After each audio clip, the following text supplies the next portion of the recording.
दोस्तों अगर आप भी रिंकू सिंह और सूर्य कुमार यादव को खतरनाक खिलाड़ी मानते हैं तो हमारी इस वीडियो को लाइक जरूर कीजिएगा। दोस्तों करो या मरो के तीसरे टी20 मुकाबले में भी भूखे शेर की तरह दहाड़े हैं कप्तान सूर्य और रिंकू सिंह। पहले कप्तान ने अपने 360 अंदाज का नजारा दिखाते हुए ऑस्ट्रेलियाई गेंदबाजों को दिन में तारे दिखाए तो फिर आती है बारी रिंकू सिंह की और अंत में युवराज सिंह का रूप धारण करते हुए इस खिलाड़ी ने एक के बाद एक ऐसे छक्कों की बारिश की जिसमें ऑस्ट्रेलिया की तबाही लिखी हुई थी।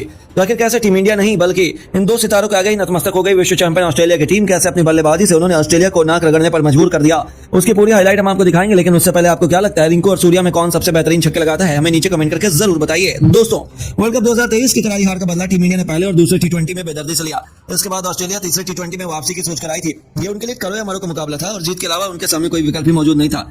लेकिन उन्हें अंदाजा भी नहीं था कि टीम इंडिया के सिर पर खून सवार है। जहां दोबारा इस बार गुवाहाटी के बारसपारा क्रिकेट स्टेडियम में टॉस जीतकर कप्तान सूर्या ने पहले बल्लेबाजी करने का फैसला किया और फिर मैदान में कदम रखते ही चौके छक्कों की झड़ी लगा दी। रिंकू भी नया इतिहास लिखने के इरादे से आ रहे थे और फिर ऐसा तबाही का मंजर आया जिसने ऑस्ट्रेलिया की जड़ों को हिलाकर रख दिया। जी हां दोस्तों, सूर्या ने अपने चिरपरिचित अंदाज में पॉइंट के क्षेत्र में खूबसूरत चौका जड़कर अपना खाता खोला। दूसरी तरफ रिंकू भी अपनी बारी का इंतजार कर रहे थे। उन्हें मौका मिला सीन अबॉट के खिलाफ और अपनी पहली गेंद पर उन्होंने बल्ले से बिजली कौंधी। अबॉट की बाउंसर को रिंकू ने मिड विकेट के ऊपर से स्टेडियम के दूसरे स्टैंड में मारकर अपनी पारी की शानदार शुरुआत की थी।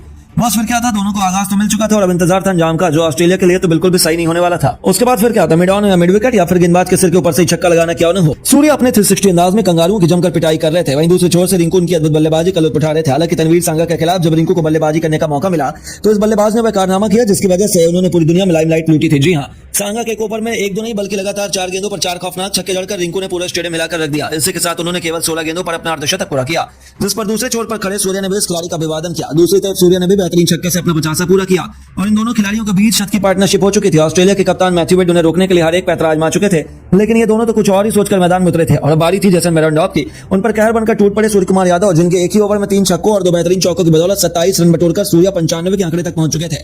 उन्हें अपना शतक पूरा करने के लिए एक बड़ा छक्का चाहिए था। हालांकि दूसरे छोर से रिंकू 83 रनों के स्कोर पर अपना विकेट गंवा बैठे, लेकिन जाने से पहले उन्होंने ऑस्ट्रेलिया की खूब पिटाई की थी। अपनी अद्भुत पारी से रिंकू सिंह ने पूरी दुनिया का दिल जीत लिया था और अपनी 83 रनों की अद्भुत पारी को उन्होंने 8 खौफनाक छक्कों और 3 खूबसूरत चौकों से सजाया था। रिंकू के पवेलियन लौटते वक्त हर कोई खड़ा होकर उनके सम्मान में तालियां बजा रहा था। अब जाकर ऑस्ट्रेलिया ने थोड़ी राहत की सांस ली, लेकिन उनकी खुशियां ज्यादा लंबी नहीं चल पाई। नेथन एलिस ने सूर्या के खिलाफ घातक बाउंसर मारी जो उनके हेलमेट पर जा लगी। ऐसा लगा कि सूर्या गंभीर रूप से घायल हो चुके हैं, लेकिन ये करके कंगारू ने अपने पैरों पर ही कुल्हाड़ी मारी थी, क्योंकि घायल शेर की तरह सूर्या दोबारा मैदान पर उठ खड़े हुए और फिर अगली गेंद पर ईंट के जवाब पत्थर से देते हुए इस खिलाड़ी ने अपने 360 के अंदाज में घुटने टेके और विकेट के पीछे खौफनाक छक्के से उन्होंने केवल 35 गेंदों पर इंटरनेशनल क्रिकेट का एक और शतक पूरा कर दुनिया को अपने कदमों पर झुका लिया। 101 रनों की यादगार पारी में सूर्या ने 10 खौफनाक छक्के और 5 चौके भी लगाए थे, जिसे देखकर पूरा दुनिया उन्हें सलाम कर रही थी। हालांकि दोस्तों ये केवल एक प्रैक्टिस मैच की कहानी थी, लेकिन अब आप सोच ही सकते हैं कि जब प्रैक्टिस मैच में दोनों बल्लेबाज इतनी बेरहमी से कंगारुओं की धुनाई कर रहे थे तो असलियत में क्या होने वाला है। लेकिन अब आपको क्या लगता है, ऑस्ट्रेलिया के खिलाफ दूसरे टी20 मैच में कौन सा भारतीय खिलाड़ी बनेगा मैन ऑफ द मैच, या सस्वी, रिंकू या फिर कोई और? अपनी राय में नीचे कमेंट बॉक्स में जरूर दें और ऐसी शानदार खबरों के लिए चैनल को सब्सक्राइब करना ना भूलें। धन्यवाद।